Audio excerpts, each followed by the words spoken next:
Hey folks, Grant over at Local Corn Farms. We're doing just a little quick paddock shift today with the cattle.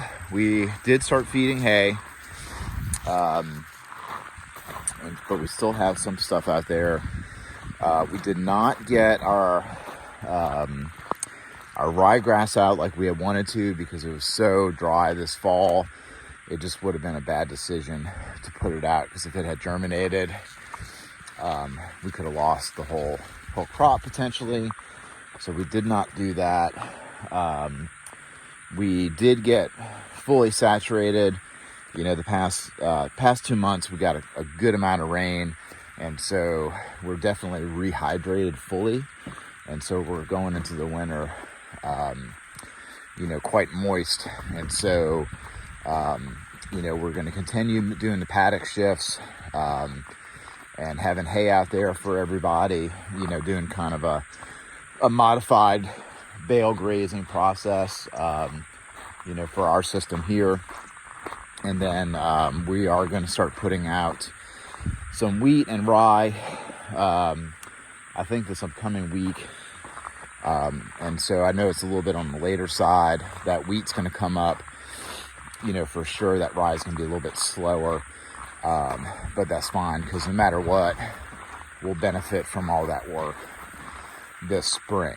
So we may need to just continue kind of feeding hay until that stuff germinates. I'd rather do it than not do it, because that'll set us up for a really successful, end of January, February, super early spring grazing here. And so that way, if we go out and buy more cattle to stock, then we will have grass, for them to munch on no matter what. So we are going to be putting out some seeds soon. So that's what we're doing. We just got the truck, the taco parked here, just as a little quick roadblock. They kind of know the drill. They know which gate they're going into, which is really nice. Woo-wee! Woo-wee! So nice to have them trained. Last year we ended up destocking because of the drought, and we got everything processed and in the freezer, and and that was a huge mistake on my part, because I really took for granted the fact that we had trained cattle, who knew where all of our gates were. And so we had to restart the herd and retrain the herd. And so that had a huge, value to it that I just didn't appreciate. And so, because it did take a while to retrain the cattle, to our system. Half the cattle we bought have never seen a hot fence in their life. And so we did get them trained, but it took a lot of effort, and we had some headaches along with that. And then the donkey that we keep here to kind of be like a lead animal that literally has every gate memorized, and they're real low maintenance animals. They live forever and inexpensive to kind of get into. The donkey had to get used to being around cattle again, and he wasn't happy that he was back with cattle. So he kind of had a little bit of an attitude. We weren't sure if we were going to keep him or not, but he ended up coming around, in a really good way. And so what we're going to do with the hay is we're just going to put one in every paddock, knowing that they're not going to, eat the entire bale, but we're just going to come back around to it. So like this field is broken into 3 paddocks. So I need to put out 2 more bales of hay, because I want to keep moving the cattle, every couple of days, throughout the winter. Because I'm really curious to see, what I really want to see is if they eat buttercup. They may not.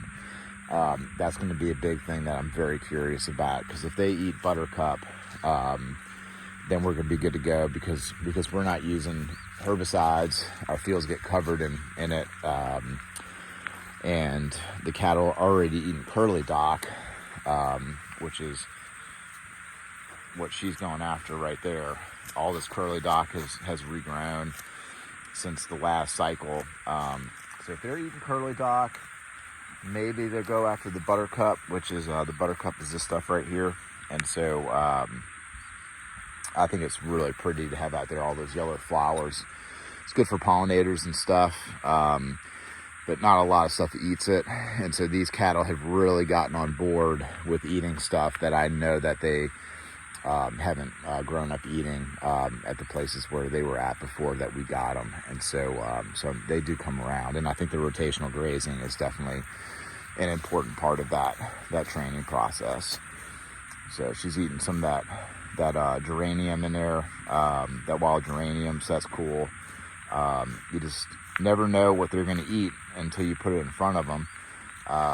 And the cattle aren't starved or anything. They were eating pretty good for winter, for early winter for us, and the other paddock. And so, they just need to get trained on it. So there you go. There's my rant a little bit on what we're doing over here and kind of like what's going on and what we're up to. So if you have any questions or comments, feel free to participate with anything, and then we'll just go from there. Y'all have a good one.